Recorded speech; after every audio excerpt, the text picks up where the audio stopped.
उत्तम गति धन की दान है, मध्यम गति भोग है और निम्न गति नाश है। आज कलयुग में ये तीसरी गति ही अधिकांश धन की होती है। हमारे प्यारे यजमान फाइनेंस का काम करते हैं, तो भैया को बोल रहे थे कि महाराज जी को आप पूछिएगा कि जो किसी का धन रख लेते हैं तो फिर उनकी क्या गति होती है, इस विषय में शास्त्र में क्या कहा गया है। भैया, किसी का एक पैसा भी हम लोग रखें तो उसी को चुकाने के लिए दोबारा जन्म लेना पड़ जाएगा, और तो क्या हानि होगी, छोटी मोटी हानि नहीं होगी। किसी का कुछ भी हम रखें उसी को बराबर करने के लिए जन्म लेना पड़ जाएगा। इससे अधिक हानि तो और क्या हो सकती, छोटी मोटी हानि तो नहीं। दूसरा, आगे जो होगा सो होगा। यदि पाप की कमाई हमारे घर में किसी भी रूप में आ रही है तो एक बात तो लिख करके रखिएगा कि कभी संतान को सद्बुद्धि नहीं होगी। आप इसके उदाहरण भी देख लीजिएगा।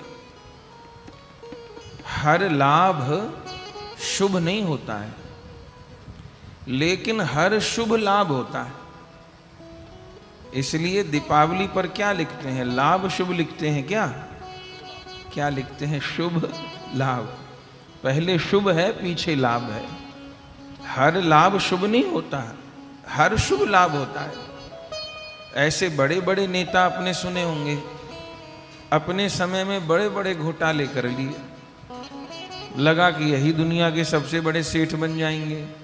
लेकिन क्या हुआ, मोदी जी का राज आया, लोगों की फाइलें खुली और कोई उस जेल में कोई उस जेल, और फिर निपटारा ही नहीं हो पा रहा।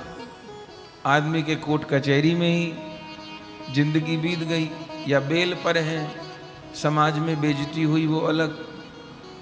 और आप देखेंगे कि संतान भी दुर्बुद्धि को प्राप्त हो गई।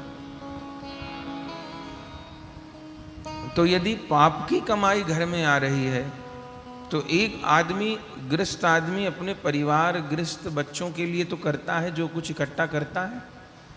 लेकिन यदि दगाबाजी का धन आ रहा है, यदि पाप की कमाई आ रही है, तो संतान तो बर्बाद हुए बिना नहीं रहेगी। और एक गृहस्थ की संतान ही नष्ट हो गई या कुमारक पे चली गई तो उस पैसे का वो करेगा क्या, बताइए।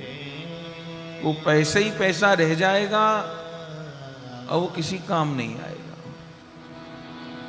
आप कहीं भी नजर दौड़ा करके देखिएगा। और शरीर छूटने के बाद जो दंड मिलेगा, अब नरकों का वर्णन है भागवत जी में, बड़े बड़े नरक का वर्णन है। तो पाप का धन नहीं, मुख्य बात यह है मेहनत करें, जो भी हमारे परिवार की, शरीर की जरूरत है उनकी पूर्ति करना।